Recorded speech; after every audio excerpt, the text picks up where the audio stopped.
Los papás de mi novio dijeron que tenía que ver el cuarto del bebé y luego me encerraron ahí. Tenía 3 meses de embarazo y por fin iba a conocer a la familia de mi novio, Luis, por primera vez. Vivían como a 4 horas de camino, por eso nos había costado tanto trabajo ponernos de acuerdo. Cuando llegué a su casa, su mamá abrió la puerta antes de que yo pudiera tocar. Inmediatamente me puso las manos en la panza sin preguntar.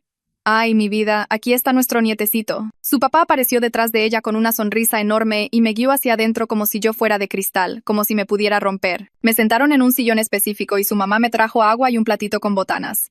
Tienes que estar bien hidratada, mija. ¿Te estás tomando tus vitaminas? ¿Qué te dijo el doctor de tus niveles de hierro? Yo intentaba contestar, pero ella no paraba de lanzarme más y más preguntas. Su papá me preguntó si había ido a todas mis citas y pareció irritarse cuando le dije que hasta ahora solo había tenido 2. ¿2? Deberías estar yendo cada semana. Tenemos que asegurarnos de que todo se esté desarrollando correctamente. Luis solo estaba ahí sentado, asintiendo como si todo esto fuera normal. Durante la cena, su mamá no me quitaba los ojos de encima, vigilaba cada bocado que daba. Necesitas más proteína. El bebé necesita proteína para el desarrollo del cerebro. Me sirvió más pollo en el plato, aunque yo le dije que ya estaba llena. Su papá me hizo preguntas súper detalladas sobre el historial médico de mi familia. Cosas que se sintieron demasiado invasivas para ser la primera vez que nos veíamos. Después de cenar, su mamá se levantó y dio una palmada. Tenemos algo muy especial que enseñarte. Hemos preparado el cuarto perfecto para ti y para el bebé. Me llevaron a una puerta que yo pensaba que era un closet, pero daba a unas escaleras que bajaban al sótano. Los seguí, esperando ver un cuarto de bebé adorable que hubieran decorado. Pero no. En lugar de eso, había una recámara con una cama individual, un frigobar, un bañito y una ventanita minúscula cerca del techo, con barrotes. Había equipo médico instalado junto a la cama, incluyendo un monitor de corazón fetal y un portasueros. Su mamá señaló todo con orgullo. Aquí es donde te vas a quedar el resto de tu embarazo. Aquí podemos monitorearte bien y asegurarnos de que nada le pase a nuestro nietecito. Me reí porque pensé que estaba bromeando. Nadie se rió. Volteé a ver a Luis y él tenía la mirada clavada en el piso. No me voy a quedar en su sótano. Tengo un trabajo, un departamento y una vida. Su papá se puso entre las escaleras y yo. En tu trabajo ya les avisaron que vas a tomar una incapacidad médica por el embarazo. Hicimos que Luis les llamara ayer. Sentí que se me caía el estómago. Volteé a ver a Luis otra vez. ¿De qué está hablando? Él por fin levantó la mirada. Solo quieren ayudar. Has estado muy estresada, no has comido bien y has faltado a tus citas. Les dije que esto era una reverenda locura y que me tenía que ir en ese mismo instante. Su mamá me agarró las manos. Mijita, no te estás tomando este embarazo con la seriedad que se debe. ¿Sabes cuántas cosas pueden salir mal? Aquí tenemos reglas que te mantendrán a ti y al bebé a salvo. Nada de celular porque la radiación es peligrosa. Nada de internet porque el estrés de las redes sociales afecta el desarrollo del feto. Comidas supervisadas para asegurar la nutrición correcta. Monitoreo de salud diario. 0 visitas que puedan traer gérmenes. Me zafé de sus manos e intenté empujar a su papá para pasar. Pero él me sujetó por los hombros. No hagas esto más difícil. Hacemos esto porque amamos a ese bebé. Empujé a su papá con fuerza e intenté correr escaleras arriba. Pero Luis me bloqueó el paso. Empecé a gritarle que se quitara, pero él solo repetía que tenía que calmarme. Su mamá estaba detrás de mí, diciendo: las hormonas del estrés son terribles para el bebé. Tienes que respirar, mija. Me empujaron físicamente de vuelta al cuarto. Fue entonces cuando miré bien a mi alrededor y vi los detalles que se me habían pasado.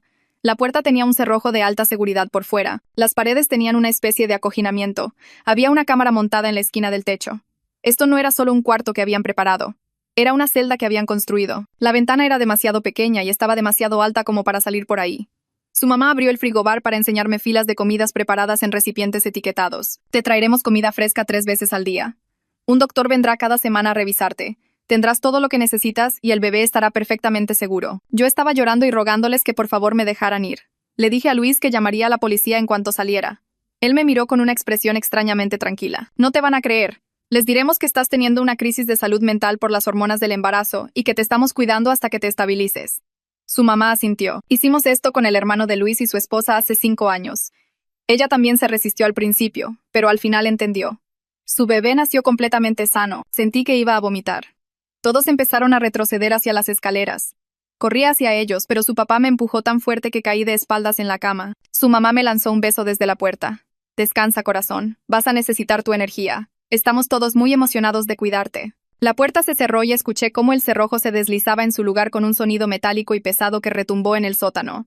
Me lancé contra la puerta y agarré la manija, jalando y girándola con todas mis fuerzas. No se movió ni un centímetro. El cerrojo era pesado y sólido, del tipo que verías en un edificio comercial. Golpeé la puerta con ambos puños hasta que me empezaron a doler las manos. Luego traté de encontrar un punto débil pasando mis dedos por los bordes donde la puerta se unía con el marco.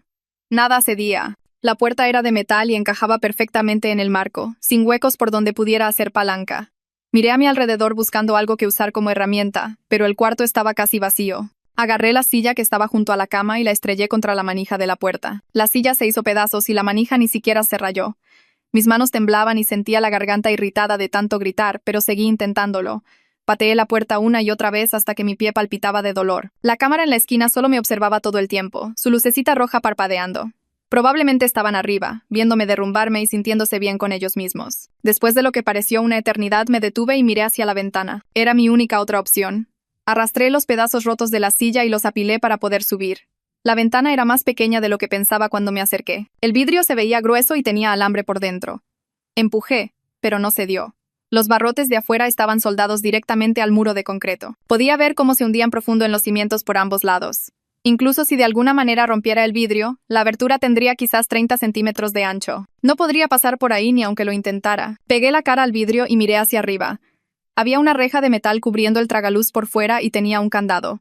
Estaba completamente atrapada. Sentí que me fallaban las piernas y bajé. Los pedazos de la silla se esparcieron por el suelo cuando los pateé.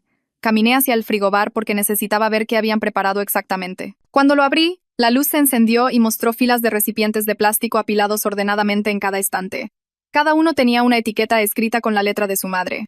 Lunes desayuno, lunes comida, lunes cena. Las fechas seguían por semanas. Saqué uno y vi la información nutricional completa debajo de la fecha. Proteína 28 gramos, carbohidratos 45 gramos, grasa 12 gramos, vitamina C 100%. Había planeado cada comida como si yo fuera una especie de experimento de laboratorio. En el estante de abajo había vitaminas prenatales en un pequeño organizador con los días de la semana marcados. Al lado había botellas de agua perfectamente alineadas y juguitos con popotes ya puestos. Todo estaba arreglado como el lunch de un niño. Se me revolvió el estómago. Volví a meter el recipiente de golpe y cerré la puerta. El baño estaba igual de mal cuando lo revisé. No había espejos en ningún lado, lo que significaba que no podía romper un vidrio para usarlo como arma o herramienta. El botiquín estaba vacío, excepto por papel higiénico y jabón. Ni rastrillos, ni pinzas, nada de metal o filoso. Incluso el portarrollos de papel estaba empotrado en la pared para que no pudiera quitarlo.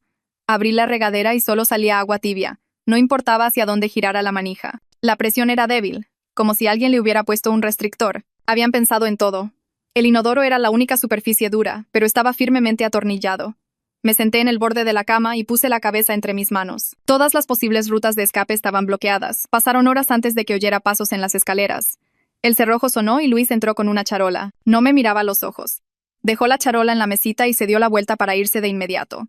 Me levanté e intenté mantener la voz tranquila, aunque quería gritar. Le pregunté cómo podía pensar que esto estaba bien. Finalmente levantó la vista, pero sus ojos se desviaron de los míos casi al instante. Dijo que sus padres hacían esto porque amaban al bebé y querían asegurarse de que nada saliera mal. Su voz era plana, como si hubiera ensayado las palabras. Le dije que esto era secuestro, abuso y una completa locura. Él solo negó con la cabeza y dijo que yo no entendía lo peligroso que podía ser el embarazo. Luego se fue y cerró la puerta con llave detrás de él. Miré la charola de comida y algo dentro de mí se rompió. Agarré el plato y lo arrojé con todas mis fuerzas contra la pared. La comida se embarró por todas partes y el plato se rompió en pedazos. Yo gritaba que quería salir de ahí ahora mismo. Agarré el vaso y también lo aventé. Luego volví a golpear la puerta, gritando que alguien me dejara salir. La voz de Luis se escuchó a través de la puerta. Dijo que si me moría de hambre solo lastimaría al bebé. Me dijo que si no comía, harían que el doctor me pusiera una sonda de alimentación y me alimentara a la fuerza. Su voz seguía tranquila e impasible. Escuché sus pasos subiendo las escaleras. Me deslicé por la pared y me senté en el suelo, rodeada de platos rotos y comida. Me temblaba todo el cuerpo. Esa noche no pude dormir nada. Me quedé acostada en la cama mirando el techo, escuchando cada sonido de arriba. Pasos caminaban por el piso sobre mí cada 20 o 30 minutos. Al principio pensé que solo era alguien levantándose al baño, pero el patrón era demasiado regular. Los pasos iban de un extremo de la casa al otro, se detenían y luego regresaban. Después de unas horas me di cuenta de lo que pasaba. Se estaban turnando para ver la cámara. Siempre había alguien despierto, asegurándose de que no intentara nada. Los pasos sonaban como relojito durante toda la noche. Los conté para mantenerme cuerda. Para cuando la luz empezó a entrar por la ventanita, había contado más de 40 viajes por el techo. Llegó la mañana y oí a alguien bajar las escaleras. Su madre quitó el seguro y entró con otra charola. Tenía la misma gran sonrisa en la cara, como si no pasara nada. Miró la comida seca en la pared y los platos rotos en el suelo. Hizo un comentario sobre cómo había redecorado el lugar. Su voz era alegre, como si estuviera bromeando con una amiga. Dejó la nueva charola y dijo que me traería cosas para limpiar después de que desayunara. Actuaba como si yo fuera una invitada en su casa en lugar de una prisionera en su sótano. Yo solo la miraba fijamente. Me dio unas palmaditas en el hombro y me dijo que comiera, que el bebé necesitaba nutrirse. Luego se fue y volvió a cerrar con llave. Decidí intentar algo diferente. Cuando regresó con los artículos de limpieza, le hablé con calma y le pedí que me explicara qué creía que lograría con esto. Le dije que esto era secuestro y que iría a la cárcel por ello. Dejó la cubeta y el trapeador y se acercó a mí. Me tomó la mano y me dio palmaditas como si yo fuera una niña confundida. Dijo que preocupaciones como la mía siempre desaparecían una vez que el bebé nacía sano. Me dijo que eventualmente lo entendería, igual que las otras. Su voz era tan sincera y amable que lo empeoraba todo. Ella de verdad creía que me estaba ayudando. Le quité la mano de un manotazo y ella solo sonrió y me dijo que limpiara cuando estuviera lista. Volvió a subir las escaleras, tarareando para sí misma. Esa tarde oí a varias personas bajando las escaleras. Su madre abrió la puerta y entró primero. Detrás de ella venía un hombre cargando equipo médico. Me lo presentó como el doctor Valdés y dijo que estaba aquí para mi primera cita prenatal adecuada. Lo reconocí de fotos que había visto de su iglesia. Empezó a instalar un aparato de ultrasonido portátil en la mesa mientras su madre hablaba de lo importante que era monitorear el desarrollo del bebé. Retrocedí hasta la esquina, lo más lejos posible de ellos. Les dije que no iba a dejar que nadie me tocara. El doctor Valdés ni siquiera levantó la vista de su equipo. Siguió acomodando sus herramientas como si yo no hubiera hablado. La sonrisa de su madre finalmente se desvaneció un poco y le gritó a su esposo que bajara. Oí fuertes pasos y supe que esto estaba a punto de empeorar mucho. Su padre entró por la puerta y caminó directo hacia mí sin decir nada. Intenté retroceder, pero no había a dónde ir en ese pequeño cuarto. Me agarró de los brazos y me empujó sobre la cama, sosteniendo mis hombros contra el colchón con todo su peso. Pataleé y me retorcí. Pero él era demasiado fuerte y el doctor Valdés se acercó con su equipo como si fuera una cita normal. Su madre se quedó junto a la puerta observando con los brazos cruzados. Grité que pararan y su padre presionó más fuerte, haciendo que me costara respirar. El doctor me levantó la blusa y exprimió gel frío sobre mi estómago sin previo aviso. Yo lloraba y les suplicaba que por favor me dejaran ir, pero nadie respondía. El doctor Valdés movía el transductor de ultrasonido por mi piel y miraba la pequeña pantalla que había puesto en la mesa. Tomaba notas en su portapapeles entre chequeos al monitor. Su madre preguntó si todo se veía bien y él asintió sin levantar la vista. Todo el examen duró quizás 10 minutos, pero se sintieron como horas con las manos de su padre clavadas en mis hombros. Cuando el doctor finalmente dio un paso atrás, su padre me soltó y yo me acurruqué de lado, sollozando. El doctor Valdés limpió su equipo y lo guardó en su maletín. Su madre se acercó e intentó acariciarme la cabeza, pero me aparté bruscamente. El doctor les dijo que el bebé parecía sano según las medidas y los latidos. Luego dijo que mis niveles de estrés eran preocupantes para el desarrollo fetal y podrían causar problemas si continuaban. Su madre asintió como si esto confirmara todo lo que ella había estado diciendo. Le dijo al doctor que por eso exactamente necesitaban mantenerme tranquila y controlada aquí, donde podían monitorear todo adecuadamente. El doctor Valdés estuvo de acuerdo y dijo que volvería a revisarme la próxima semana. Todos se fueron, cerraron la puerta con llave y yo me quedé acurrucada en la cama, temblando. Los siguientes 2 días apenas me moví, excepto para ir al baño y picotear la comida que traían. Pero estaba observando todo. Estudié cada centímetro de ese cuarto buscando cualquier debilidad que pudiera usar. El acoginamiento de las paredes era un material industrial grueso, atornillado directamente al concreto de atrás. Intenté jalar los bordes, pero los tornillos estaban hundidos y no podía hacer palanca. El marco de la cama era de metal soldado y atornillado al piso, así que ni siquiera podía deslizarlo. El frigobar era demasiado pesado para levantarlo y no tenía partes removibles. Los muebles del baño eran todos de una sola pieza instalados en las paredes. Incluso el portarrollos de papel estaba empotrado en la pared sin bordes filosos. La ventanita tenía barrotes que estaban incrustados en los cimientos de concreto y el vidrio estaba reforzado con malla de alambre por dentro. La puerta era de madera sólida con refuerzo de metal y el cerrojo era de grado industrial por fuera. Conté los tornillos que sujetaban el acoginamiento de la pared. Medí el cuarto caminando de talón a punta. Cronometré cuánto duraba la luz de la ventana cada día. Buscaba cualquier cosa que pudiera ayudarme. Pero todo estaba construido para mantener a alguien atrapado. Al tercer día noté algo sobre la cámara montada en la esquina del techo.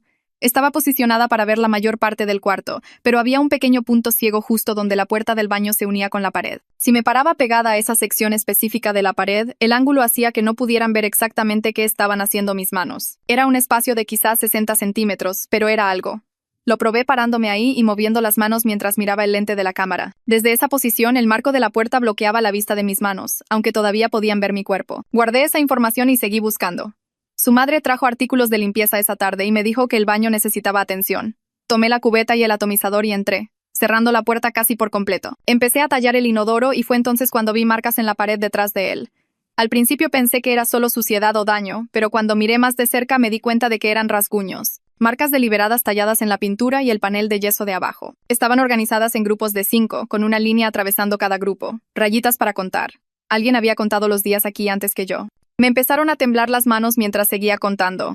10 días, 20 días, 50 días. Las marcas subían por la pared y continuaban en la sección detrás de las tuberías. Tuve que girarme para verlas todas. 100 días, 150 días, 200 días. Luego se detenían. Me senté en el suelo mirando esas marcas y sentí náuseas. Alguien había estado atrapado en este cuarto por más de 200 días. Su madre había dicho que hicieron esto con la esposa de su otro hijo hace 5 años. Debía ser ella, contando los días de su encarcelamiento. Seguí limpiando, pero mi mente iba a 1000 por hora. Moví la cama ligeramente para barrer debajo y fue entonces cuando vi más marcas en el suelo, pero estas no eran rayitas de conteo. Eran palabras talladas profundamente en la madera, debajo de donde normalmente estaba la cama. Los rasguños eran ásperos y desiguales, como si alguien hubiera usado algo pequeño y no muy afilado durante muchos intentos. Tuve que ponerme a gatas para leerlas con la poca luz. Marisol, si peleas lastiman al bebé. Las letras eran temblorosas y se veían desesperadas. Cada una había sido tallada varias veces para hacerla lo suficientemente profunda para leer. Pasé los dedos por los surcos y sentí cuánto esfuerzo se había invertido en rascar esta advertencia en el suelo. Marisol, la esposa de su hermano, la mujer que según su madre eventualmente entendió y tuvo un bebé sano. Ella había estado aquí, en este mismo cuarto, tallando advertencias para quien viniera después. Esa noche oí a alguien bajar las escaleras y no eran los pasos de sus padres.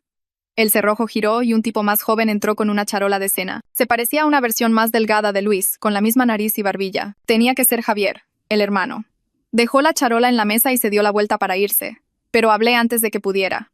Le pregunté directamente sobre Marisol y lo que le había pasado aquí. Se congeló por un segundo y vi algo cruzar por su rostro. Luego se recuperó y se volvió con una expresión vacía. Dijo que ella estaba bien ahora y que su hija estaba perfectamente sana, así que debería confiar en el proceso como ella aprendió a hacerlo. Le pregunté cuánto tiempo la mantuvieron encerrada aquí y dijo que eso no era importante. Lo que importaba era que el bebé estuviera a salvo y Marisol lo entendió eventualmente. Se fue rápido después de eso y cerró la puerta con llave, pero yo había visto su reacción cuando dije su nombre. Él sabía exactamente lo que había pasado en este cuarto. Decidí cambiar mi estrategia. Pelear con ellos no estaba funcionando y necesitaba tiempo para idear un plan real. A la mañana siguiente, cuando su madre trajo el desayuno, me comí todo lo del plato sin discutir. Me tomé las vitaminas que me dio y me bebí todo el vaso de agua. Parecía sorprendida, pero complacida. Durante los siguientes días, seguí comiéndome las comidas y actuando más tranquila. Dejé de gritar cuando entraban. Respondía a sus preguntas sobre cómo me sentía. Su madre empezó a sonreír más y a hablarme como si fuéramos amigas. Me dijo que la aceptación era el primer paso hacia un embarazo saludable. Dijo que una vez que dejara de luchar contra la realidad, vería que solo intentaban ayudar. Yo asentía y fingía estar de acuerdo mientras mi mente trabajaba en qué hacer a continuación. El doctor Valdés regresó para otro examen una semana después del primero. Esta vez no peleé ni grité cuando su padre bajó con él. Me acosté tranquilamente en la cama y dejé que el doctor hiciera su trabajo. Le hice preguntas sobre el desarrollo del bebé y qué significaban las medidas. El doctor Valdés pareció aliviado por mi cooperación y de hecho respondió algunas de mis preguntas. Pasó menos tiempo sujetándome y más tiempo explicando lo que veía en el ultrasonido. Observé con atención cómo entraba y salía del cuarto. Su padre abría la puerta desde afuera y la sostenía mientras el doctor bajaba las escaleras. El doctor siempre dejaba su maletín médico cerca de la puerta mientras preparaba su equipo en la mesa. Su padre se quedaba junto a la puerta todo el tiempo, vigilando. Después del examen, el doctor empacaba su equipo, recogía su maletín y salía primero, mientras su padre cerraba la puerta con llave detrás de ambos. La rutina era consistente y predecible. Durante ese examen noté algo que no había visto antes. Cuando el doctor Valdés dejó su maletín junto a la puerta, su teléfono sobresalía del bolsillo lateral. Era un smartphone nuevo con una funda negra y podía ver el borde claramente desde donde estaba sentada en la cama. El doctor nunca lo usó durante el examen y no pareció revisarlo. Simplemente lo dejó en su maletín todo el tiempo que estuvo trabajando. Si pudiera llegar a ese maletín, aunque fuera por 30 segundos, podría pedir ayuda. Pero su padre siempre estaba parado ahí junto a la puerta, vigilando todo. Necesitaría una distracción o una razón para que ambos desviaran la mirada al mismo tiempo. Seguía actuando cooperativa y sumisa mientras pensaba en cómo lograrlo. A la mañana siguiente, esperé a que su madre trajera el desayuno y cuando oí sus pasos en las escaleras, me puse en posición. Me doblé sobre la cama y empecé a gemir lo suficientemente alto para que me oyera a través de la puerta. El cerrojo sonó y ella entró cargando la charola como siempre, pero se detuvo cuando me vio acurrucada y agarrándome el estómago. Me obligué a llorar y me agarré la parte baja del abdomen como si algo estuviera realmente mal. Dejó la charola rápidamente y se acercó, pero no parecía asustada como yo esperaba. Su rostro estaba preocupado pero tranquilo y controlado. Le rogué que por favor llamara a una ambulancia porque sentía que algo estaba terrible con el bebé y el dolor empeoraba. Hice que mi voz sonara aterrada y desesperada mientras me mecía de un lado a otro en la cama. Sacó su celular, pero en lugar de marcar a emergencias, llamó a otra persona. Pude oír el teléfono sonando en altavoz y luego contestó el doctor Valdés. Su madre describió mis síntomas de esta manera médica e indiferente mientras se mantenía entre la puerta y yo todo el tiempo. Le dijo que tenía calambres en la parte baja del abdomen y parecía angustiada, y le preguntó si podía venir a examinarme de inmediato. Él dijo que estaría allí en 20 minutos y ella colgó. Seguí con la actuación y seguí llorando, diciendo que necesitábamos ir al hospital ahora porque qué pasaba si algo estaba realmente mal. Ella solo me dio palmaditas en el hombro y dijo que el doctor llegaría pronto y que no había necesidad de... Esos 20 minutos parecieron una eternidad mientras me quedaba acurrucada fingiendo dolor. Cuando el doctor Valdés finalmente llegó, su padre bajó con él como antes. El doctor me examinó a fondo con su equipo, revisó los latidos del bebé y presionó mi estómago en diferentes lugares. Después de unos 15 minutos, se puso de pie y le dijo a su madre que todo parecía normal y que los latidos del bebé eran fuertes y constantes. Dijo que probablemente solo estaba experimentando molestias normales del embarazo combinadas con estrés y ansiedad. Su madre le dio las gracias y lo acompañó escaleras arriba mientras su padre se quedó atrás, mirándome con esa mirada de complicidad. Después de que se fueron, su padre se acercó a la cama y me dijo que había sido una estupidez intentar eso. Ahora sabían que seguía buscando formas de escapar. Volvió a subir sin decir una palabra más y cerró la puerta con llave. Al día siguiente, su padre bajó con herramientas y una escalera. Pasó más de una hora instalando una segunda cámara en la esquina opuesta a la primera. Lo observé trabajar y me di cuenta de que estaba cubriendo el punto ciego que había encontrado cerca de la puerta del baño. Cuando terminó, probó ambas cámaras desde diferentes ángulos y pareció satisfecho. Ahora podían ver cada rincón del cuarto y no había donde pudiera esconder nada o hacer algo sin ser observada. Sentí que el último resquicio de privacidad que tenía desaparecía por completo. Después de que se fue, miré alrededor del cuarto y comprendí que cualquier plan que intentara hacer sería visible para ellos a través de esas cámaras. Empecé a tratar de llevar la cuenta de cuánto tiempo había estado aquí contando las comidas que traían y observando la luz que entraba por la ventanita. La luz cambiaba a lo largo del día, así que podía distinguir la mañana de la tarde y la noche. Contaba 3 comidas como un día y trataba de mantener los números claros en mi cabeza, ya que no tenía forma de escribir nada. Según mis cálculos, llevaba casi 2 semanas encerrada en este sótano. Nadie de mi trabajo había venido a buscarme.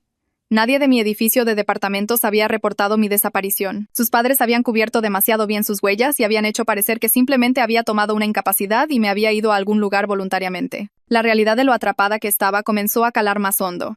Pensé en mis compañeros de trabajo y me pregunté si se habían creído la historia que sus padres les habían contado. Pensé en el administrador de mi edificio y en mis vecinos, y si alguno de ellos había notado que me había ido.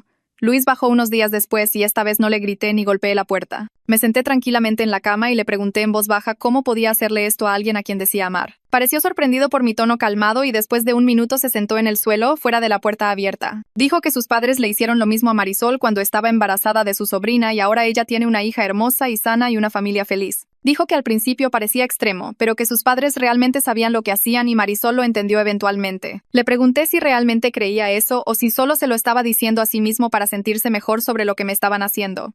No respondió y solo se quedó mirando al suelo. Entonces le pregunté qué pasó con las otras mujeres que su familia encarceló antes de Marisol, porque esas rayitas en la pared se remontaban mucho más atrás que un solo embarazo. Su rostro se puso completamente pálido y se levantó de golpe. Dijo que yo estaba confundida y estresada y que solo había sido Marisol y nadie más. Se dio la vuelta para irse y le recordé que se suponía que traería la cena, pero simplemente subió las escaleras sin la charola y cerró la puerta con llave detrás de él. Sin embargo, había visto su reacción y supe que había habido otras antes de Marisol.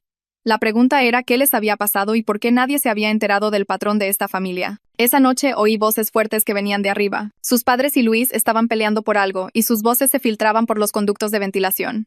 Pegué la oreja a la pared cerca de la ventanita e intenté descifrar qué decían. Capté frases como, está haciendo demasiadas preguntas, y deberíamos haber esperado más como la última vez, y tienes que dejar de hablar tanto con ella. La discusión duró más de una hora y se intensificó en algunos momentos. Oí a su madre llorar en un momento y la voz de su padre se volvió furiosa y severa. La voz de Luis sonaba a la defensiva y asustada. Eventualmente la casa quedó en silencio, pero no pude dormir porque mi mente daba vueltas con lo que había oído. Habían hecho esto antes y algo había salido mal la última vez, y ahora estaban preocupados de que yo estuviera averiguando las cosas demasiado rápido. A la mañana siguiente su madre bajó y todo en ella era diferente. No estaba sonriendo ni alegre ni actuaba como si fuéramos amigas. Su rostro era serio y frío. Dejó la charola del desayuno y me dijo que habían tomado algunas decisiones sobre mi cuidado en el futuro. Dijo que habían decidido limitar mis interacciones con la familia porque me estaba poniendo demasiado emocional y hacía preguntas inapropiadas que causaban estrés innecesario. De ahora en adelante, El doctor Valdés se encargaría de todo mi cuidado médico y chequeos diarios, y mis comidas se entregarían a través de una ranura que estaban instalando en la puerta. Dijo que esto era por mi propio bien y me ayudaría a mantenerme más tranquila y enfocada en la salud del bebé. Empecé a discutir, pero ella levantó la mano y dijo que la decisión era final. Recogió la charola vacía de ayer y se fue sin decir nada más. Esa misma tarde aparecieron trabajadores y pude oírlos en el hueco de la escalera con herramientas eléctricas. Su padre bajó primero y se quedó en la puerta observándome mientras dos hombres bajaban equipo por las escaleras. Empezaron a cortar la puerta e instalar algún tipo de mecanismo de ranura metálica cerca de la parte inferior. Intenté hablar con ellos y les pedí que por favor me ayudaran. Les dije que me tenían retenida aquí contra mi voluntad. No reaccionaron en absoluto y siguieron trabajando como si yo no estuviera hablando. Su padre se quedó allí todo el tiempo supervisando y los trabajadores nunca me miraron ni reconocieron nada de lo que dije. Terminaron la instalación en unos 30 minutos y probaron la ranura para asegurarse de que las charolas pudieran deslizarse. Luego empacaron sus herramientas y se fueron. Su padre examinó su trabajo y pareció satisfecho. Antes de volver a subir, me dijo que la ranura se abriría solo desde afuera y que no me molestara en intentar manipularla. Después de que cerró la puerta con llave, me acerqué y miré la nueva ranura. Era lo suficientemente grande como para que pasara una charola de comida y tenía una cubierta de metal en el exterior que ellos podían abrir y cerrar. Me di cuenta de que los trabajadores probablemente habían hecho esta misma instalación antes en este mismo cuarto, para quienquiera que estuviera aquí antes que yo. La nueva rutina comenzó de inmediato. Ahora solo veía al doctor Valdés cuando venía para los exámenes semanales, y su padre siempre supervisaba esas visitas. 3 veces al día la ranura se abría y una charola se deslizaba con mis comidas. Nunca vi quién las entregaba ni oí ninguna voz. La ranura se cerraba tan pronto como tomaba la charola y se abría de nuevo más tarde cuando ponía la charola vacía de vuelta. El aislamiento era mucho peor que cuando solían entrar y discutir conmigo o tratar de convencerme de que todo esto era por mi propio bien. Al menos entonces tenía contacto humano, aunque fuera con mis captores. Ahora solo tenía las cámaras observándome en silencio y las comidas apareciendo a través de la ranura como si fuera un animal siendo alimentado en una jaula. Empecé a hablar sola solo para oír una voz humana en el cuarto. Narraba lo que estaba haciendo o tenía conversaciones conmigo misma sobre qué intentar a continuación. Requested Reads está en Spotify ahora. Checa el enlace en la descripción o comentarios. A veces le hablaba al bebé y le decía que lamentaba haberlo traído a esta situación y le prometía que encontraría la forma de sacarnos a ambos a salvo. La 4ª semana comenzó y no tenía nada más que hacer que observar al doctor Valdés durante sus visitas. Venía cada 7 días como un reloj y siempre seguía el mismo patrón. Dejaba su maletín médico en el suelo junto a la cama, siempre en el mismo lugar exacto, a unos 60 centímetros de donde yo me sentaba. Luego me daba la espalda mientras preparaba el equipo de ultrasonido, acomodando el gel y el transductor y revisando la pantalla del monitor. Esos 30 segundos en los que su espalda estaba vuelta se convirtieron en todo mi enfoque. Empecé a cronometrarlos en mi cabeza, contando los segundos hasta que volvía a mirarme. Su teléfono sobresalía del bolsillo lateral de su maletín, la funda negra visible contra el cuero marrón. Podía ver su contorno cada vez que dejaba el maletín. Si pudiera agarrarlo lo suficientemente rápido y esconderlo antes de que se diera cuenta, podría tener tiempo de hacer una llamada más tarde, cuando se fuera. La cámara me vería hacerlo, pero tal vez podría moverme lo suficientemente rápido como para que su padre no llegara a tiempo para detenerme. Sabía que era una posibilidad remota, pero era la única que tenía. Los días entre sus visitas se sentían interminables mientras planeaba exactamente cómo me movería, qué mano usaría, dónde escondería el teléfono en los 2 segundos antes de que él se diera la vuelta. Practiqué el movimiento una y otra vez en mi cabeza hasta que pude verlo perfectamente. Cuando finalmente vino para el siguiente examen estaba lista. Entró con su padre justo detrás de él, como siempre, y dejó su maletín en el lugar habitual. Mi corazón latía tan fuerte que pensé que podrían oírlo.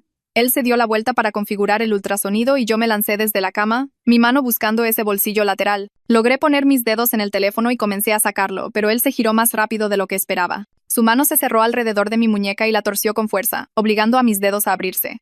El teléfono cayó de nuevo en su maletín y él siguió torciendo hasta que grité y caí de rodillas. No dijo nada, solo sostuvo mi muñeca en ese agarre doloroso mientras metía la otra mano en su bolsillo y presionaba algo. Su padre bajó las escaleras en menos de 2 minutos y me di cuenta de que el doctor tenía algún tipo de botón de alerta. No me pegaron ni me gritaron. Su padre simplemente comenzó a sacar cosas del cuarto en completo silencio. Se llevó las pocas prendas de ropa que me habían dado del pequeño tocador. Se llevó la cobija extra de la cama. Entró al baño y salió con la cortina de la regadera, dejando la ducha completamente expuesta. Incluso despegó parte del acoginamiento de una sección de la pared, exponiendo el concreto desnudo debajo. Todo el tiempo, el doctor Valdés solo se quedó allí mirándome con esta expresión decepcionada, como si yo fuera una niña que se había portado mal. Cuando su padre terminó de desnudar el cuarto, ambos se fueron sin decir una palabra. Ahora no tenían nada excepto el marco de la cama, el colchón delgado, el inodoro y el frigobar.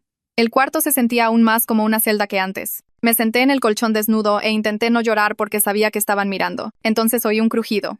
y la voz de su madre se escuchó en el cuarto tan clara que me hizo saltar. Miré a mi alrededor tratando de averiguar de dónde venía, y finalmente vi un pequeño altavoz montado en la esquina, cerca de la cámara. Nunca lo había notado antes porque se mezclaba con la pared. Su voz sonaba triste y decepcionada, como si estuviera hablando con una adolescente con problemas. Dijo que estaban muy decepcionados de mi comportamiento, y que estos privilegios me serían devueltos cuando demostrara que se podía confiar en mí. Dijo que solo querían lo mejor para mí y para el bebé, y que mis acciones de hoy demostraban que seguía sin tomarme en serio este embarazo. El altavoz se apagó con un crujido, y estaba sola de nuevo, solo con la cámara observando. Pasaron 2 días sin nada más que comidas a través de la ranura y silencio. Entonces oí pasos en las escaleras, y Luis apareció fuera de la puerta. Pude ver a través de la pequeña ventana de la puerta que había estado llorando. Tenía los ojos rojos e hinchados, y no dejaba de limpiarse la cara. Se sentó en el suelo, justo afuera de la puerta, y me miró por un minuto sin decir nada. Finalmente me dijo que sus padres estaban hablando de mantenerme aquí durante todo el embarazo, y tal vez incluso más tiempo. Dijo que querían asegurarse de que hubiera creado un vínculo adecuado con el bebé y que no intentaría huir una vez que diera a luz. Le pregunté cómo podía permitir que me hicieran esto a mí y a nuestro bebé. Empezó a llorar más fuerte y puso la cabeza entre sus manos. Dijo que tenía miedo de sus padres y de lo que podrían hacer si intentaba ayudarme. Dijo que siempre habían sido así, controlando cada parte de su vida y la de Javier. Me dijo que cuando Javier intentó irse con Marisol antes de que naciera su hija, sus padres amenazaron con denunciarlos a ambos por secuestrar al bebé. Dijeron que le dirían a la policía que Javier y Marisol eran inestables y peligrosos, y que intentaban alejar a su nieta de ellos. Javier se echó para atrás porque estaba aterrorizado de perder a su hija por completo. Vi a Luis llorar y no sentí nada más que rabia hacia él. Era un cobarde que había ayudado a atraparme aquí y ahora lloraba por tener miedo. Pero entonces hizo algo que no esperaba. Miró a su alrededor con cuidado, como si estuviera comprobando si alguien estaba escuchando. Luego sacó un trozo de papel doblado de su bolsillo. Lo deslizó rápidamente por debajo de la puerta y me dijo en un susurro que Marisol a veces los visitaba con su hija. Dijo que ella podría ayudarme de alguna manera. Luego se levantó y se fue antes de que pudiera preguntarle algo más. Agarré el papel y lo desdoblé. Tenía un número de teléfono escrito y una nota con su letra que decía que era el número de Marisol y que ella entendía por lo que estaba pasando. Miré la cámara y supe que habrían visto que me pasó el papel si estaban mirando. Tenía que esconderlo en algún lugar donde no lo encontraran. Lo doblé lo más pequeño que pude y lo metí en mi ropa interior, el único lugar que nunca habían registrado. Pasaron 3 días sin que sus padres mencionaran el papel, así que tal vez no habían estado vigilando en ese momento. Empecé a oír nuevas voces arriba, una mujer y un niño. A través de la ventanita podía oírlos en el patio trasero. El niño llamaba a alguien mamá y oí la voz de su madre respondiendo. Luego oí a la abuela mimándolos a ambos, con ese mismo tono alegre que solía usar conmigo. Más tarde ese día oí pasos bajando las escaleras y la puerta se abrió. Una mujer entró y supe de inmediato que era Marisol. Parecía tener 20 y tantos años, pero sus ojos se veían mayores, cansados. Tenía ojeras oscuras y los hombros caídos, como si cargara algo pesado. Miró de reojo a la cámara, luego me miró a mí y vi todo en su rostro. La derrota, la resignación, el profundo agotamiento de alguien que había luchado y perdido. Se sentó en el borde de la cama y me dijo en voz baja que luchar contra ellos solo empeoraba todo. Dijo que si cooperaba y hacía lo que querían, eventualmente me dejarían tener una especie de vida normal como la que ella tenía ahora. La miré fijamente y le pregunté por qué no se iba en ese mismo momento y se llevaba a su hija con ella. Bajó la mirada a sus manos y explicó que sus suegros se habían pasado 2 años convenciendo a todos en su iglesia y en toda su comunidad de que ella había tenido serios problemas de salud mental durante su embarazo. Les dijeron a todos que había tenido tendencias suicidas y era inestable, y que la habían mantenido a salvo hasta que mejoró. Ahora, si intentaba irse y llevarse a su hija, usarían toda esa historia inventada en su contra. Le dirían a los tribunales que estaba mentalmente enferma y era peligrosa, y le quitarían a su hija legalmente. Dijo que había pensado en huir tantas veces, pero que no podía arriesgarse a perder a su hija por completo.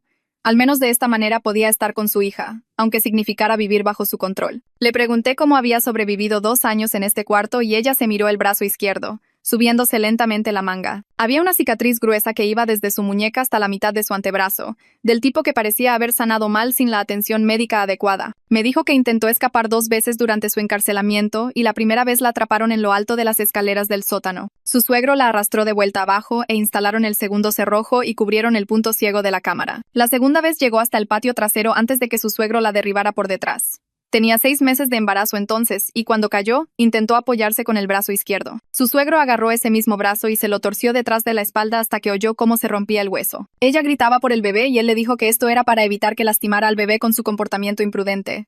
No la llevaron a un hospital porque eso levantaría preguntas. En lugar de eso, hicieron que el doctor Valdés viniera a acomodarle el hueso en el sótano y pasó el resto de su embarazo con el brazo enyesado, que el doctor cambiaba cada pocas semanas. Después de eso, se dio cuenta de que la supervivencia significaba sumisión, porque la lastimarían de maneras que no amenazaban directamente al bebé. Se bajó la manga y pude ver cómo le temblaba la mano. Antes de irse, se acercó más y susurró que mi única oportunidad real era si alguien de afuera notaba mi desaparición e investigaba. Dijo que una vez que estás dentro de su sistema, tienen demasiado control y demasiadas mentiras ya establecidas. Han pasado años construyendo relaciones con su iglesia y su comunidad, y todos creen que son abuelos devotos que nunca lastimarían a nadie. Me apretó la mano con fuerza y sus ojos se llenaron de lágrimas. Dijo que lamentaba no poder ayudarme más, pero que si lo intentaba, le quitarían a su hija y no podía perder a su bebé. Luego se levantó, caminó hacia la puerta y tocó 2 veces. Su suegro abrió desde afuera y ella volvió a subir con su hija sin mirarme de nuevo. Los días se volvieron borrosos después de esa visita y comencé a notar cambios en mi cuerpo que significaban que estaba entrando en mi segundo trimestre. Las náuseas empeoraron por las mañanas y estaba tan cansada que apenas podía mantenerme despierta entre comidas. Mi estómago se notaba más ahora y ya no podía ocultar el embarazo aunque quisiera. El doctor Valdés vino para su visita semanal y pasó tiempo extra con el equipo de ultrasonido, midiendo cosas y tomando notas. Parecía complacido con todo lo que veía, y les dijo a sus padres, a través de la puerta abierta, que el bebé iba por buen camino en su desarrollo. Su madre dio una palmada y bajó a ver la pantalla del ultrasonido, señalando la pequeña forma y arrullando sobre lo perfecto que se veía todo. Su padre se quedó en lo alto de las escaleras, observando y asintiendo con aprobación. El doctor empacó su equipo y les recordó sobre el plan de nutrición que había escrito, diciendo que el segundo trimestre era crítico para el desarrollo cerebral. Después de que todos se fueron, me acosté en la cama y sentí al bebé moverse por primera vez. Solo un pequeño aleteo que me hizo empezar a llorar, porque este debería haber sido un momento feliz, pero en lugar de eso estaba atrapada en una prisión en el sótano. Unos días después su madre trajo mi charola de comida y estaba molesta por algo. Dejó la comida más bruscamente de lo habitual y murmuró: «Esa mujer de tu trabajo no deja de llamar a tu teléfono». Dijo que Carla había llamado 6 veces solo ayer, y 2 veces ya esta mañana, dejando mensajes preguntando dónde estaba y si estaba bien. Sentí una oleada de esperanza en el pecho porque alguien realmente me estaba buscando y no se estaba creyendo la historia que les habían contado. Su madre notó mi expresión y su rostro se endureció. Me dijo que no me hiciera ideas, porque ya habían manejado la situación del trabajo y todos creían que estaba con incapacidad médica. Pero pude oír la preocupación en su voz debajo de la ira, y supe que Carla estaba causando problemas para su plan. Su madre se fue rápidamente, cerró la puerta con llave y oí sus pasos subiendo las escaleras más rápido de lo normal. Durante la siguiente semana me enteré de más detalles sobre lo que estaba sucediendo afuera. Su madre bajó una mañana y parecía más habladora de lo habitual, probablemente tratando de convencerse a sí misma de que todo estaba bien. Mencionó que sus padres le dijeron a mi trabajo que tuve una emergencia familiar y tomé una licencia repentina. Habían usado a Luis para enviar correos electrónicos desde mi cuenta diciendo que necesitaba tiempo y que me pondría en contacto cuando pudiera. Pero al parecer, Carla no se estaba creyendo la historia porque también había contactado a la administración de mi edificio preguntando por mí. Su madre se rió como si esto fuera ridículo y dijo que algunas personas simplemente no podían ocuparse de sus propios asuntos. Me dijo que Carla incluso había llamado a mis contactos de emergencia tratando de localizarme. Le pregunté quiénes eran mis contactos de emergencia y dijo que mi tía en otro estado y mi antigua compañera de universidad. Ninguna de ellas me había visto en meses, así que no pudieron decirle nada útil a Carla. Su madre parecía satisfecha con esto, pero noté que seguía revisando su teléfono mientras hablaba, como si esperara malas noticias. Esa tarde su padre salió, lo cual era inusual porque normalmente se quedaba en casa para ayudar a vigilarme a través de las cámaras. Oí a su madre hablando por teléfono arriba y su voz se filtraba por la ventanita. Estaba hablando con alguien y usando ese tono amigable y alegre que había usado cuando llegué por primera vez a su casa. Le dijo a quienquiera que estuviera al teléfono que me estaba quedando con la familia durante un embarazo difícil y que solo necesitaba privacidad en este momento. Se rió de algo que dijeron y estuvo de acuerdo en que los primeros embarazos podían ser muy abrumadores. Dijo que estaba recibiendo una atención excelente y que me pondría en contacto con la gente cuando me sintiera lista. La conversación duró unos 10 minutos y todo el tiempo sonó tan convincente y normal que me di cuenta de lo buenos que eran para mantener las apariencias. Nadie que escuchara esa llamada sospecharía que estaba mintiendo o que yo estaba encerrada en su sótano contra mi voluntad. Durante la siguiente semana noté una tensión creciente en la casa, aunque solo podía oír fragmentos a través de la ventana y las paredes. Había más discusiones de lo habitual y sorprendí a su madre y a su padre teniendo acaloradas discusiones que se detenían de repente cuando se cerraban las puertas. Su madre hacía frecuentes llamadas telefónicas y podía notar por su tono que estaba preocupada por algo. Su padre comenzó a salir a horas extrañas y oía el coche arrancar en medio de la noche o temprano en la mañana. Algo estaba pasando afuera que los tenía preocupados y pasé horas tratando de averiguar qué podría ser. La comida seguía llegando 3 veces al día y el doctor Valdés seguía haciendo sus visitas semanales, pero todos parecían distraídos y nerviosos. Entonces una tarde oí a sus padres en la cocina, justo encima de mi cuarto, y discutían más fuerte de lo que creían. Su padre dijo algo sobre Samuel, y la voz de su madre se agudizó, preguntando qué había hecho ahora ese vecino entrometido. Su padre le dijo que Samuel aparentemente había presentado un informe de persona desaparecida después de que Carla lo contactó preguntando si me había visto. ¿Mi vecino Samuel? a quien apenas conocía más allá de saludarlo en el pasillo, había notado que me había ido y le había importado lo suficiente como para denunciarlo. Su madre estaba furiosa y dijo que necesitaban decidir si me trasladaban a otro lugar o si podían seguir afirmando que me estaba quedando voluntariamente. Su padre argumentó que moverme ahora sería demasiado arriesgado y atraería más atención. Discutieron sobre qué historia contar si la policía venía a hacer preguntas. Su madre insistió en que podían manejarlo de la misma manera que habían manejado las preocupaciones sobre Marisol años atrás. Nadie había sospechado nada entonces y nadie sospecharía nada ahora. 2 días después, oí un coche detenerse afuera y luego la voz de una mujer que no reconocí en la puerta principal. Hacía preguntas sobre cuándo me habían visto por última vez y si actualmente me estaba quedando con ellos. Su madre respondió con ese mismo tono amigable y convincente que había usado en el teléfono, diciendo que había estado de visita brevemente hacía unas semanas pero que me había ido a quedar con otros parientes. La mujer preguntó qué parientes y dónde vivían, y su madre dio nombres específicos y una ciudad a 4 horas en la dirección opuesta a donde yo realmente vivía. Sonaba tan tranquila y detallada que supe que esta mujer probablemente se estaba creyendo cada palabra.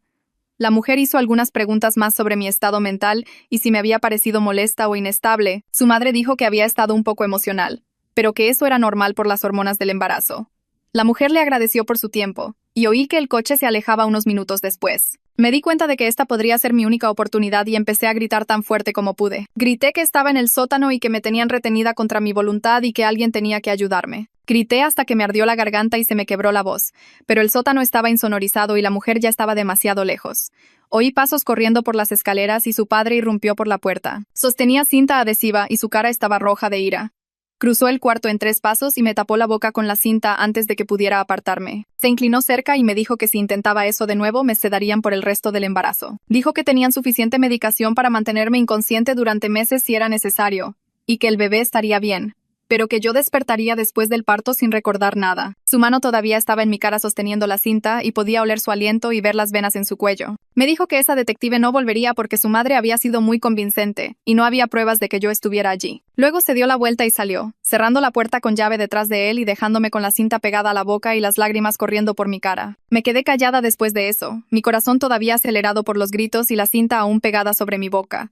El adhesivo me quemaba la piel y podía saborear algo químico en mis labios. Pasaron horas y los oí moverse arriba. Sonidos domésticos normales como si no estuvieran manteniendo a alguien prisionero en su sótano. Finalmente, su madre bajó y me arrancó la cinta sin previo aviso. El dolor me hizo llorar, pero no emití ningún sonido. Me dio una botella de agua y me dijo que la bebiera lentamente porque la deshidratación era mala para el bebé. Tomé el agua porque me dolía mucho la garganta de tanto gritar. Me observó beberla toda antes de tomar la botella vacía y marcharse sin decir una palabra más. Pasaron 2 días con la misma rutina. Comidas a través de la ranura 3 veces al día. La cámara observando todo lo que hacía, sin voces, excepto los pasos ocasionales en el piso de arriba. Luego, en la tercera mañana, oí un coche detenerse afuera y la voz de una mujer en la puerta principal de nuevo. Era esa detective de antes. Pude saberlo por el tono, aunque no podía entender las palabras. Su madre respondió y esta vez su voz sonaba diferente, más aguda y rápida que antes. La detective hacía más preguntas y la oí decir algo sobre el sótano. Su madre dijo que estaba en renovación y que no era seguro bajar allí. La detective siguió presionando y la voz de su madre se volvió más tensa mientras ponía excusas. Discutieron durante varios minutos antes de que oyera cerrarse la puerta del coche de la detective y el motor arrancar. Pero algo se sintió diferente esta vez. La detective no le creyó. Me senté en el suelo después de que se fueron y me di cuenta de que esta podría ser mi última oportunidad antes de que me trasladaran a otro lugar. Necesitaba dejar pruebas de que estuve aquí en caso de que alguien registrara la casa. Fui al baño y me arrodillé detrás del inodoro donde había encontrado el mensaje de Marisol rascado en la pared. Mis uñas ya estaban cortas, pero elegí la más larga y comencé a rascar en el concreto pintado. La pintura se desprendía en pequeñas escamas y el concreto debajo era áspero y duro. Presioné tan fuerte como pude y arrastré mi uña por la superficie. Dolía y la yema de mi dedo comenzó a sangrar, pero seguí adelante. Rasqué mi nombre completo primero, luego la fecha lo mejor que pude recordarla. Luego añadí las palabras ayuda, encerrada, embarazada en letras mayúsculas. Mi uña se partió a la mitad y el dolor me recorrió el dedo, pero cambié a otra uña y seguí rascando. Me tomó casi 1 hora hacer que todas las palabras fueran lo suficientemente visibles para leerlas. Cuando terminé, mis dedos sangraban y temblaban, pero el mensaje estaba allí, junto al antiguo de Marisol. 2 mujeres marcadas en la misma pared, con años de diferencia. Esa noche oí gritos arriba, más fuertes que antes. Sus padres estaban peleando y pude entender algunas de las palabras a través del techo. La voz de su padre estaba enojada y su madre sonaba como si estuviera llorando. Pegué la oreja a la puerta y capté pedazos de su discusión. Su padre dijo algo sobre resolver el problema permanentemente. Su madre decía que no podía hacer eso otra vez. Oí la voz de Luis unirse, gritando que prometieron que nadie saldría lastimado esta vez. Las palabras otra vez y esta vez se quedaron grabadas en mi cabeza. Había habido otras antes de Marisol. Mujeres que no sobrevivieron a lo que sea que esta familia les hizo. Se me helaron las manos y me alejé de la puerta. La pelea continuó durante otra hora antes de que la casa quedara en silencio. A la mañana siguiente oí girar el cerrojo más temprano de lo habitual. Su madre bajó las escaleras y se veía diferente. Su rostro tenso y sus movimientos rápidos. Su padre estaba justo detrás de ella y cargaba algo. Su madre tenía una jeringa en la mano y no me miraba directamente. Dijo que iban a darme algo para ayudarme a dormir y luego me trasladarían a un lugar diferente donde estaría más segura. Su voz temblaba mientras hablaba. Su padre se movió para bloquear la puerta y vi la jeringa más claramente ahora. Era grande y estaba llena de líquido transparente. Supe que si me inyectaban con eso y me trasladaban a otro lugar, nadie me encontraría jamás. Esto no se trataba de mantenerme a salvo. Se trataba de hacerme desaparecer. No pensé ni planeé lo que sucedió después. Su padre dio un paso hacia mí y lo pateé tan fuerte como pude, justo en la rodilla. Cayó con un grito y su madre se abalanzó sobre mí con la jeringa. Agarré su muñeca con ambas manos y le mordí la mano tan fuerte como pude. Gritó y soltó la jeringa, que golpeó el suelo de concreto y se hizo añicos. El líquido transparente se esparció por el suelo y su padre se estaba levantando. Su madre sostenía su mano sangrante y la cara de su padre estaba roja de ira. Se me acercó rápido y me dio un revés en la cara. La fuerza me mandó de lado y mi cabeza golpeó el marco metálico de la cama. El dolor explotó en mi cráneo y todo se volvió borroso por un segundo. Saboreé sangre en mi boca y mi visión era irregular, pero seguí consciente. A través del zumbido en mis oídos oí nuevos sonidos arriba, puertas de coche cerrándose de golpe. Múltiples voces. Alguien golpeando fuerte en la puerta principal. Su padre se congeló y los ojos de su madre se abrieron de par en par. La voz de una mujer gritó que era la policía y que tenían una orden para registrar la propiedad. Era la detective. Había vuelto. Sus padres se miraron y su padre corrió hacia las escaleras. Su madre intentaba limpiar la jeringa rota con manos temblorosas. No dejaba de mirar la sangre que corría por mi cara de donde me había golpeado con la cama. Me agarró por los hombros y su voz era desesperada ahora. Me dijo que tenía que decir que vine aquí voluntariamente, que solo me estaban ayudando a través de un embarazo difícil, que todo estaba bien. Arriba podía oír a la detective exigiendo ver el sótano. La voz de su padre era fuerte, diciendo que la orden no cubría esa área. Hubo una conmoción y algo se estrelló. Luego oí pasos en las escaleras del sótano. Múltiples personas bajando rápido. Su madre todavía intentaba limpiar la sangre del suelo con su manga. El cerrojo giró y la puerta se abrió de golpe. La detective Herrera estaba en la puerta con otros 2 oficiales detrás de ella. Miró el cuarto y lo asimiló todo de un vistazo. La cámara en la esquina, los cerrojos por fuera de la puerta, los barrotes en la ventana, el equipo médico, la sangre en mi cara y en el suelo. Mi cara debió mostrarlo todo porque no hizo ninguna pregunta. Sacó su radio y pidió asistencia médica de inmediato. Su madre comenzó a hablar rápido, tratando de explicar, pero la detective la interrumpió y le dijo que estaba bajo arresto. Uno de los oficiales avanzó con esposas y su madre lloraba ahora, diciendo que solo intentaban proteger al bebé. Su padre intentó huir. Oí gritos desde arriba y luego la puerta trasera cerrándose de golpe. A través de la ventanita lo vi corriendo por el patio trasero, pero 2 oficiales ya estaban allí. Lo derribaron en el césped y él luchó, pero le pusieron las esposas en segundos. Encontraron a Luis escondido en su coche en el garaje. Lo sacaron y lo arrestaron también. Se los llevaron a los 3 en patrullas separadas mientras yo seguía sentada en el suelo del sótano. Me dolía la cabeza y no podía procesar del todo que esto estuviera sucediendo realmente. Que alguien me había encontrado. Que iba a salir. Los paramédicos bajaron las escaleras del sótano justo detrás de la detective y yo seguía sentada en el suelo donde sus padres me habían dejado. Me temblaba todo el cuerpo tan fuerte que no podía detenerlo. Uno de ellos se arrodilló a mi lado y comenzó a hacerme preguntas sobre dónde me dolía y de cuánto tiempo estaba. Intenté responder, pero me castañeteaban los dientes y las palabras salían mal.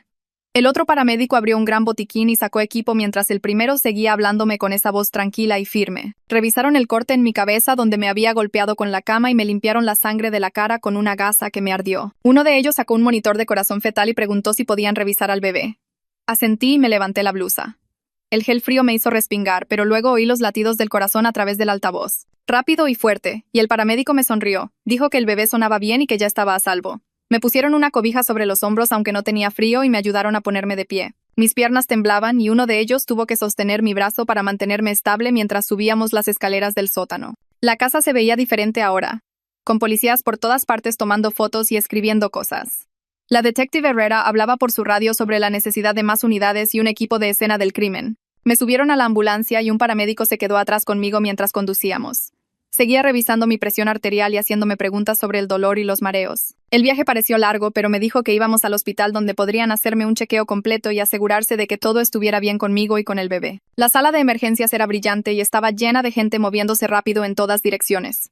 Una enfermera me llevó a un cuarto privado y me ayudó a ponerme una bata de hospital. Fue amable cuando tocó mi brazo y me preguntó si necesitaba algo para el dolor. Entraron más personas a examinarme. Un doctor que miró el corte en mi cabeza y dijo que podría tener una leve conmoción cerebral. Otra enfermera que me tomó la presión arterial y la temperatura. Me pidieron que describiera lo que pasó y empecé a hablar, pero entonces no pude dejar de llorar. La enfermera me dio pañuelos desechables y me frotó la espalda mientras intentaba explicar sobre estar encerrada en el sótano durante semanas. Escribió todo en una gráfica y me dijo que iban a documentar todas mis lesiones para la policía. Me hicieron un ultrasonido y vi la pantalla que mostraba al bebé moviéndose. La doctora que hacía el escaneo dijo que todo parecía normal y que el bebé tenía el tamaño adecuado para el tiempo que debería tener. Imprimió fotos y me las dio. Una trabajadora social entró después del ultrasonido y se sentó en la silla junto a mi cama. Se presentó y dijo que trabajaba con personas que habían pasado por situaciones difíciles. Me preguntó si tenía familiares o amigos que pudieran ayudarme y si tenía un lugar seguro a donde ir cuando saliera del hospital. Le hablé de Carla, de mi trabajo, y ella anotó la información. Me explicó lo que sucedería a continuación con la investigación policial y el proceso judicial si se presentaban cargos. Me dio papeles con números de teléfono de servicios de asesoramiento y grupos de apoyo para víctimas. La detective Herrera apareció unas horas después con una grabadora y una libreta. Acercó una silla y me preguntó si me sentía lo suficientemente fuerte como para hablar sobre lo que pasó. Dije que sí, porque quería que supieran todo antes de que esa familia pudiera inventar más mentiras. Encendió la grabadora y empecé desde el principio, desde que llegué a su casa y los conocí por primera vez.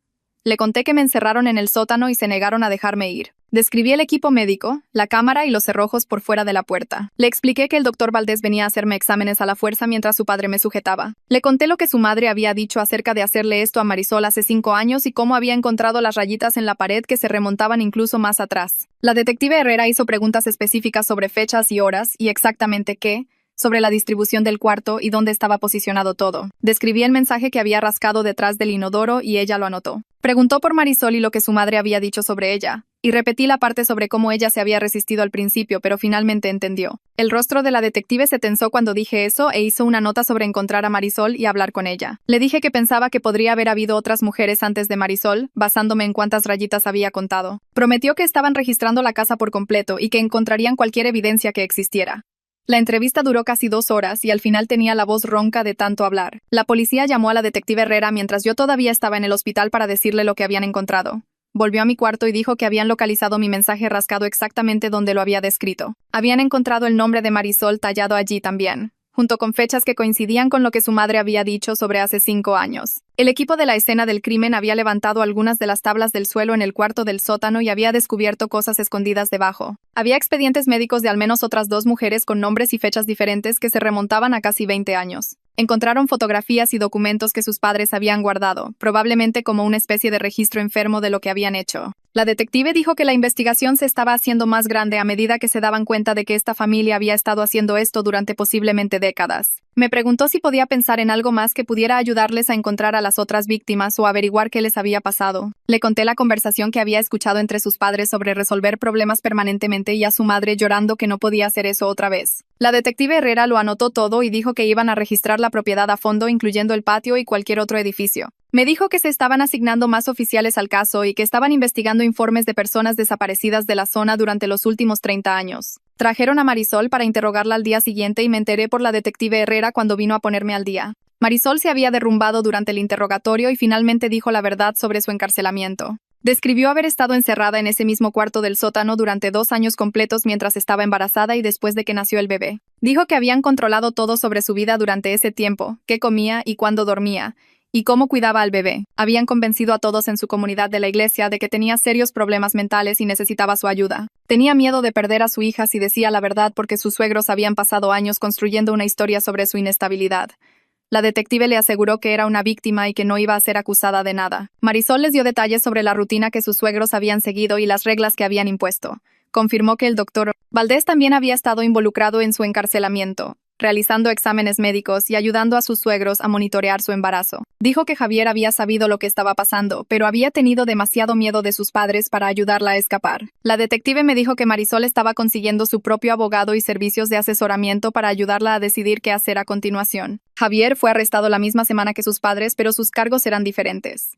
El fiscal de distrito lo estaba tratando como cómplice del encarcelamiento de Marisol, ya que lo sabía y no hizo nada para detenerlo. El abogado de Javier alegaba que él también había sido manipulado y controlado por sus padres toda su vida. La fiscalía estaba armando casos contra todos ellos por secuestro, privación ilegal de la libertad, agresión y conspiración. Sus padres enfrentaban los cargos más graves porque habían planeado y llevado a cabo múltiples secuestros durante muchos años. Luis también se enfrentaba a una pena importante, ya que había ayudado a planear mi secuestro y había participado activamente en mantenerme encerrada. La fiscal asignada al caso me llamó para explicarme qué cargos estaban presentando y cómo sería el proceso.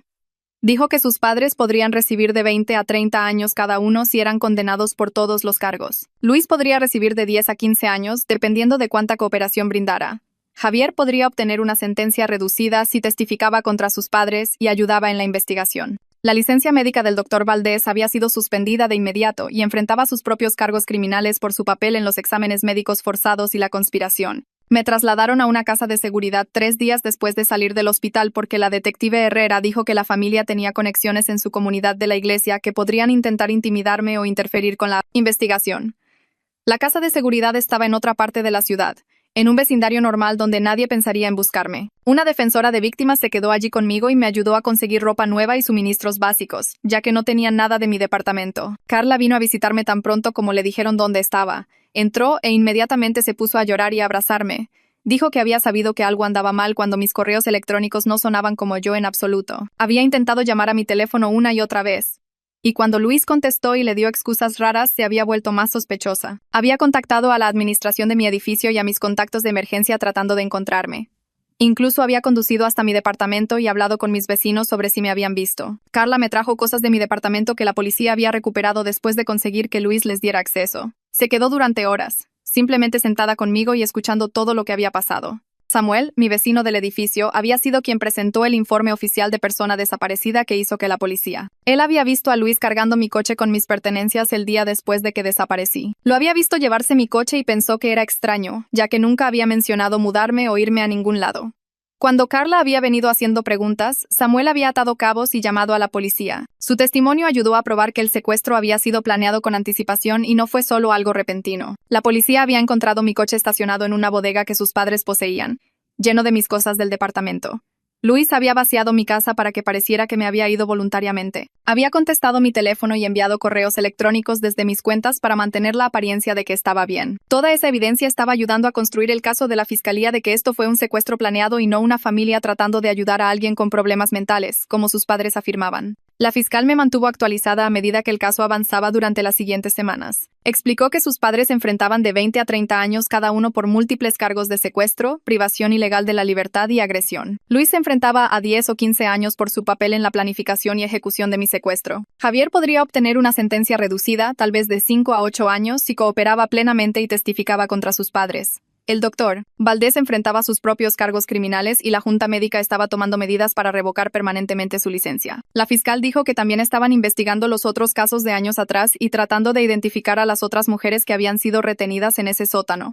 Me advirtió que el proceso del juicio llevaría mucho tiempo, probablemente más de 1 año, y que tendría que testificar sobre lo que pasó. Me conectó con una defensora de víctimas que me ayudaría durante los procedimientos judiciales y se aseguraría de que entendiera lo que estaba sucediendo en cada etapa. Tuve que tomar una decisión sobre el embarazo y me llevó semanas de terapia antes de sentirme lista para elegir. La terapeuta con la que me conectaron me ayudó a procesar todos los sentimientos complicados sobre llevar un bebé que estaba conectado a una experiencia tan horrible. Una parte de mí quería interrumpir el embarazo y tratar de seguir adelante de todo lo que había pasado, pero otra parte de mí sentía que el bebé no era responsable de lo que su familia había hecho. Después de mucho pensar y hablar con la terapeuta, decidí continuar con el embarazo con la atención médica y el apoyo adecuados. Quería reclamar esta experiencia y hacerlo en mis propios términos, con médicos que yo eligiera y en un lugar donde me sintiera segura. El programa de servicios para víctimas me ayudó a encontrar un obstetra que se especializaba en trabajar con sobrevivientes de trauma. Comencé a ir a citas regulares donde podía hacer preguntas y tomar mis propias decisiones sobre mi cuidado. Se sentía completamente diferente a los exámenes forzados en ese sótano y lentamente comencé a sentir que mi cuerpo y mi embarazo me pertenecían a mí de nuevo, en lugar de a su familia. 4 meses después, vivía en un pequeño departamento a 3 estados de distancia, bajo un nombre que no era el mío. El programa de servicios para víctimas me ayudó a mudarme y a establecerme con todo lo que necesitaba. Iba a terapia 2 veces por semana con una mujer que trabajaba con personas que habían pasado por cosas malas y me ayudó a hablar sobre lo que pasó sin sentir que me iba a desmoronar. Carla se mudó a la misma ciudad 2 meses después que yo porque dijo que no podía soportar estar tan lejos cuando necesitaba ayuda. Venía casi todos los días a ayudarme a prepararme para el bebé. Compramos una cuna juntas y me ayudó a armarla en el cuarto del bebé. Escogió ropita y cobijas diminutas y se aseguró de que tuviera todo en la lista que me dio el doctor. El obstetra que veía ahora me dejaba hacer preguntas y nunca me tocaba sin preguntar primero. Cada cita se sentía diferente porque podía irme cuando quisiera. El bebé llegó un martes por la mañana en mi 7º mes de libertad. Las contracciones comenzaron en casa y Carla me llevó al hospital. Las enfermeras fueron amables y me dejaron tomar todas mis propias decisiones sobre el parto. Cuando pusieron a mi hija en mis brazos por primera vez, miré la puerta de la habitación del hospital que estaba abierta. Podía atravesarla cuando quisiera. Nadie me detendría ni me encerraría. El bebé estaba sano y perfecto. Sentí el peso de todo lo que pasó presionándome, pero también sentí que algo más comenzaba a crecer. La fiscal llamó 2 días después para ponerme al día sobre los casos judiciales. Los juicios tardarían años en terminar por completo. Sus padres podrían pasar décadas en prisión. Luis estaría encerrado por mucho tiempo también. Estaba construyendo una vida donde cada elección sobre mi cuerpo, mi bebé y mi futuro me pertenecía solo a mí. Eso era suficiente por ahora. Y con eso terminamos. Me gusta cuando las historias conllevan pequeñas lecciones que realmente puedes usar. Si esta te hizo pensar, entonces cumplió su trabajo.